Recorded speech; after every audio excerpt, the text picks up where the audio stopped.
Thanks for staying with us. Census 2022 has not yet been wrapped up as there are some hurdles in the Western Cape. This according to some reports. Now the deadline has been extended again at the end of the month. Let's find out what exactly is going on there and speak to Mr. Patrick Kelly, who is the Chief Director of Stats SA. Mr. Kelly, thank you so much for your time this evening. What would you attribute these delays to? Well, we have been struggling in the Western Cape pretty much the entire census enumeration period. We failed to really recruit adequate numbers of field workers in the province. And in a census, you do need feet on the ground in order to cover the population fully. The Western Cape also, we did have the highest number of refusals, which means that people who declined to answer the census questionnaire. I think that generally the layout of the area and the varying residential types of areas that you've got, from farms through to high-rise beachfront properties, informal settlements, suburbs, townships, does make it quite a challenging place to survey people. So when you talk about, I'll get to the difficulties when it comes to the lay of the land, but I'm keen to find out, why was there not enough boots on the ground? Is it because people didn't want to be part of the officials that are carrying out the counting? What was going on there? Because certainly in a country like ours with high unemployment numbers, you think that people would take this opportunity with both hands.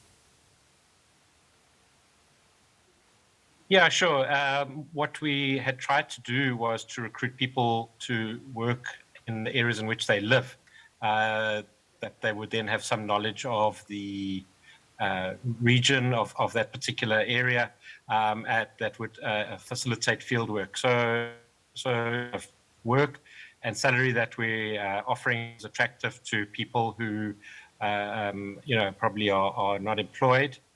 But perhaps if, slightly more middle class area, it might not be that attractive. Having said that, we made a big effort at SSA just after Easter. We brought approximately 2,000 field workers who had completed their work in other parts of the country. We brought them here for a 2-week period, and that certainly boosted up the numbers. We have made quite a lot of progress since Easter, when we were at around about 50%, to now we are at about 72%. I think one of the other things that has helped us a lot is that we've been making a lot of use of the online. Sure, we've been making use of the online self-enumeration facility.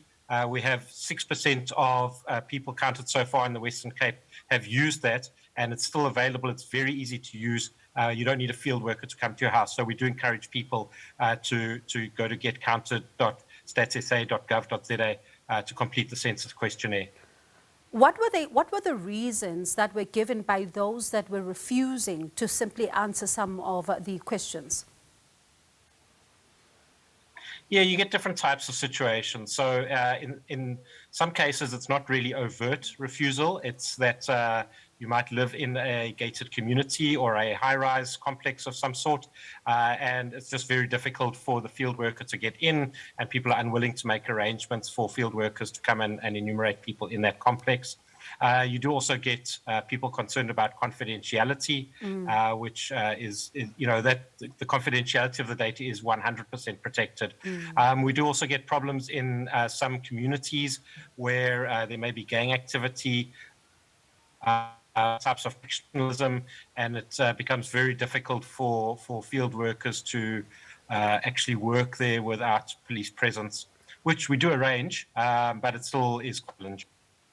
Let's talk very briefly then around the lay of the land issues like Khayelitsha. I mean, we're seeing that some of the areas there don't have house numbers. Very briefly, did this also play a role as well? No, not at all. So the process is that we do a desktop exercise to identify where we think dwellings will be. But when a field worker goes into an area, they basically complete an electronic map of where the dwellings are, and they can identify new dwellings and then go about and enumerate those. So there's no need for any house numbers. There's no need for any street names. We really just use a georeference point, kind of GIS system that allows us to identify where each dwelling is.